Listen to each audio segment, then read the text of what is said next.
rahimni rahima laaluun aanaa laaluun namni lafaan bahu waan ta'eef namarraa dhalata waan ta'eef sanyii ufii laaluun nama ufii laaluun waan des nama jedhu waan uf durallee itti yaadamuu qabu ammallee akkanumatti itti yaaditi itti deemi.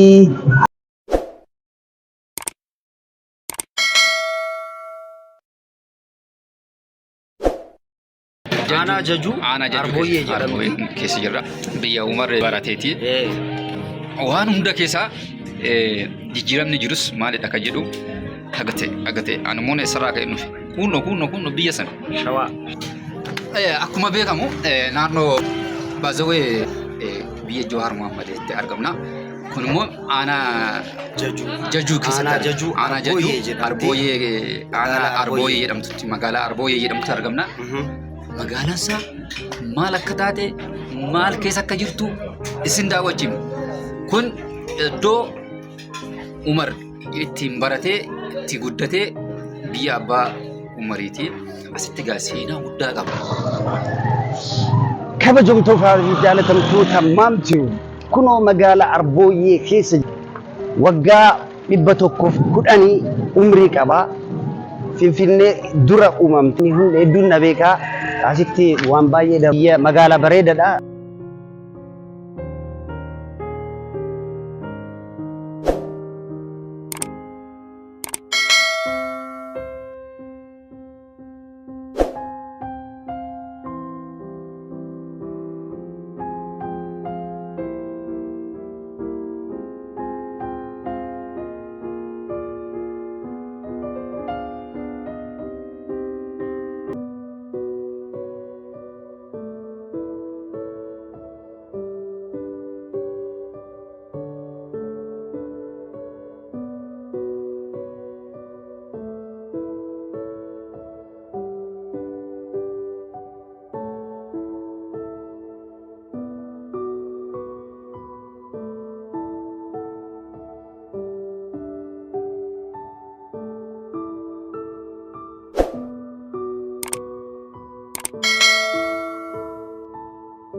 Ani siifi abbeeradha obboleessa abbaa keeti.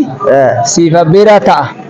Kararratti wal argine kun Arbooyyeetti dhufe baadiyyaa dhufe koolirra dhufe sanyii kiyya jechuudhaaf jira. Kanaaf gosa keetitti dhuftee warra keetitti dhuftee aanaa keetitti dhuftee aanaa kee laaluun gosa kee laaluun iddoo jireenya abbaa keetii iddoo jireenya keetii iddoo itti baratte iddoo itti guddatte laaluun kee baay'ee nama dinqisiisa.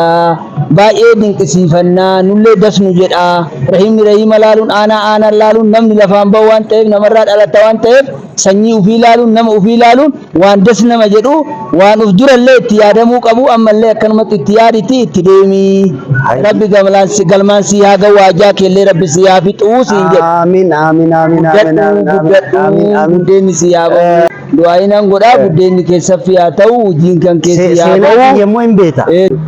Akka itti asitti dhufte abbaan kan kee Haajitaa Maddaa namni jedhamu ijoolleen koo magaalatti baay'ee kanani'anii jiranii yoo magaalatti baratan barumsa hin hordofanii na jalaa baala gatanii magaalaan tana wayyaa magaalaa gaxaritti dhiyaattu iddoo bu'uura dhaloota kiyyaati. Anillee asumatti dhaladhee magaalaa Jajuu keessaa bahee aanaa Jajuu keessaa bahee waan ta'eef ijoolleen kiyya aanaa kiyya laalaa fira kiyya keessa jiraataa gara nyaata gosa kiyyaa fira kiyyallee hin godhatanii barumsallee dambitti naa hordofanii uduraaf immoo galma naa gayanii seenaa kiyya kanallee hin gatanii inni magaalatti yoo guddate achumaan qananii hojii yoo guddatan seenaa gosa kiyyallee hin gatanii jechuudhaan asitti dhiibee asitti isin barsiisuun seenaa guddaadha. Seenaa dagatamuu hin qabne isinillee ammaan booda dagatina akkanumatti itti fufaan jedha. Galata abbeera kiyya Arboyii Shamsiin jedhama.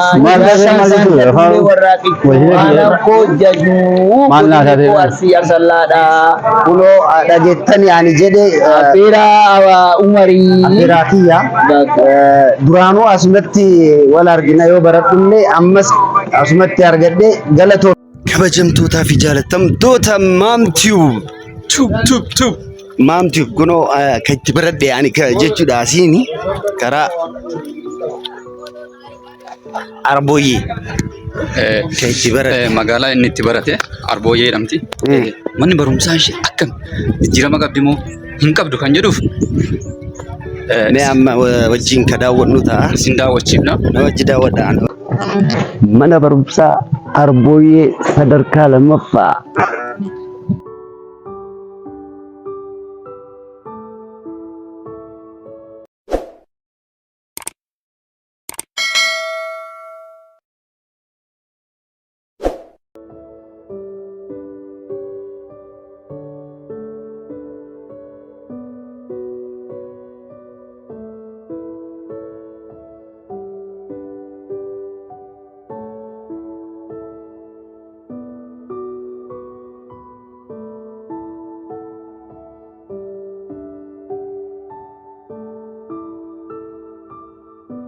kabajamtootaa fi jaalatamtoota maamtiyu ka ani itti baradhe aanaa jajuu jechuun kana mana barumsaa geenne mana barumsaa keessa isin daawwisaa kota nama beektan.